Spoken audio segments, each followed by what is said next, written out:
Listen, let me remind you of something. You were not born a people pleaser, you learned it along the way.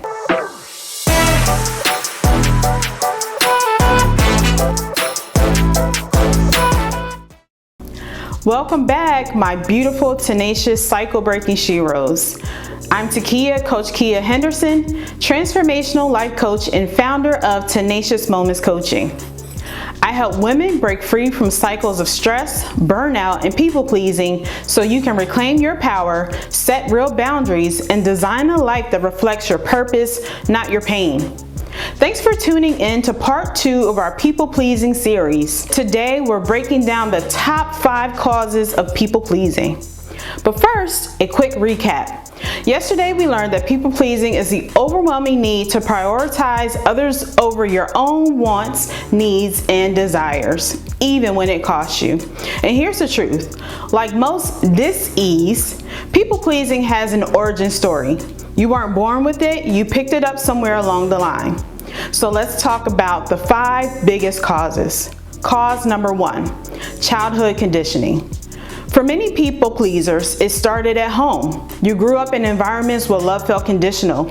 As long as you completed every task, did what your parents told without talking back, and played the role of good little girl, you were showered with love and approval. But if you didn't, the response might have been harsh punishment, coldness, or even withdrawal of affection. For others, maybe approval had to be earned, and even then, sometimes your best never seemed good enough. Or maybe conflict in the home taught you that your safest role was to keep the peace at all costs. So as a child, you learned, if I make everyone happy, I'll be safe. If I don't rock the boat, I'll be loved. And those survival strategies, they followed you into adulthood, showing up in the way you overgive, overextend, and over-apologize, even when it costs you. Cause number 2, fear of rejection or abandonment. At the root of people-pleasing is often the fear that if you say no, set a boundary, or simply show up as your authentic self, people will leave. And for many of us, that fear didn't come out of nowhere. Maybe you actually experienced the loss of a parent through divorce, addiction, or them being in and out of your life. As a child, you couldn't fully process the reality of that loss or absence. Instead, you blamed yourself and internalized it as rejection. So what happens? That fear convinces you to twist yourself into knots, shrink your truth, and overextend your energy just to keep relationships intact. But here's the thing, love that requires you to abandon yourself is not love, it's manipulation. Cause number 3, low self-esteem or identity issues. Now, I've got to take my time here because low self-esteem and identity issues could be a whole series on their own. But as it relates to people-pleasing, I want you to think back to middle school. That stage of life when peer groups start forming, friendships deepen, and identity is in full swing. You stop caring so much about what your mama and them was saying, and suddenly your main focus was impressing everybody else, even if that meant changing your image to fit in. Here's why that matters. If you didn't develop a strong sense of self in early childhood, middle school is usually when the root of people-pleasing digs in deep into your mind, body, and spirit. I saw it firsthand. Last year, I taught 6th grade while bridging the gap between finishing my master's in human service counseling and growing my coaching business. And let me tell you, the transformation was real. Students I'd known for years suddenly shifted into brand new versions of themselves. The bully showed up, and so did the people pleasers, both trying to play a role to secure approval. And all I could do was remind them, I understand where you are developmentally, but the choices you make now, you carry them into tomorrow.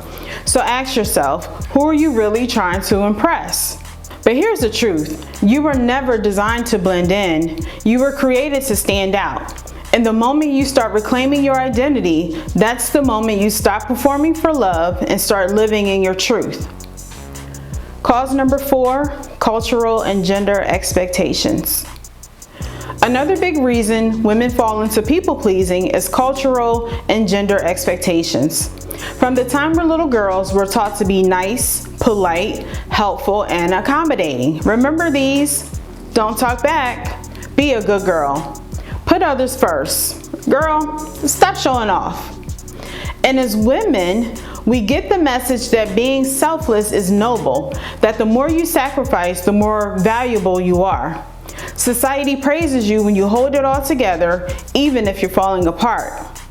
In some families and communities, the expectation goes even deeper. Maybe you were raised to be the caretaker, the one responsible for everyone's needs, even as a child. And when those roles became your identity, you learn quickly that saying yes gets you praise, but saying no earns you guilt, judgment, or even shame. And here's the pain point. Living under those expectations teaches you that your worth is measured by how much you can give, serve, or sacrifice. You learn to silence your own needs to keep the peace, keep the image, or keep the approval. But here's the truth. Selflessness without boundaries is not strength, it's self-neglect. And you cannot pour from an empty cup. Cause number 5, past trauma or dysfunctional relationships.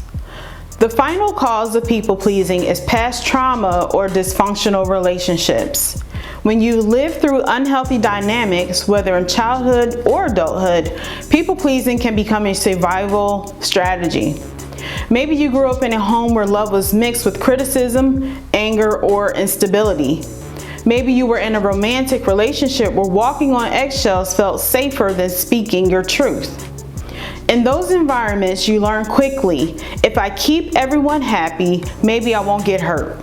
If I stay quiet, maybe I won't be abandoned.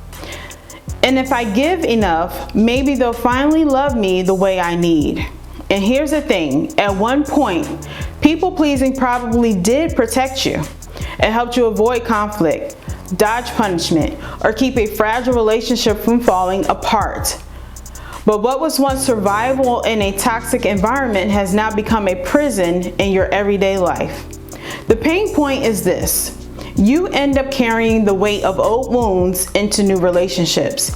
Even when you're no longer in danger, you keep abandoning yourself to keep the peace. And that cycle leads straight to exhaustion, resentment, and burnout. But let me remind you, what once kept you safe is no longer serving you.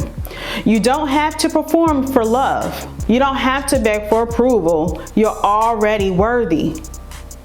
So there you have it, the top 5 causes of people-pleasing. And here's the key. Once you understand where it comes from, you can stop blaming yourself and start doing the work to break free. Now I want to hear from you. Which of these 5 causes do you connect with the most, and what's one shift you'd like to make moving forward? Drop it in the comments and let me know. Let's start breaking this cycle together. And make sure you come back tomorrow for part 3, where we'll talk about how people-pleasing actually shows up in your everyday life through habits, patterns, and decisions. That's when I'll also give you access to my People Pleaser self-assessment quiz, so you can find out exactly what kind of people pleaser you are. Trust me, you don't want to miss it. Bye.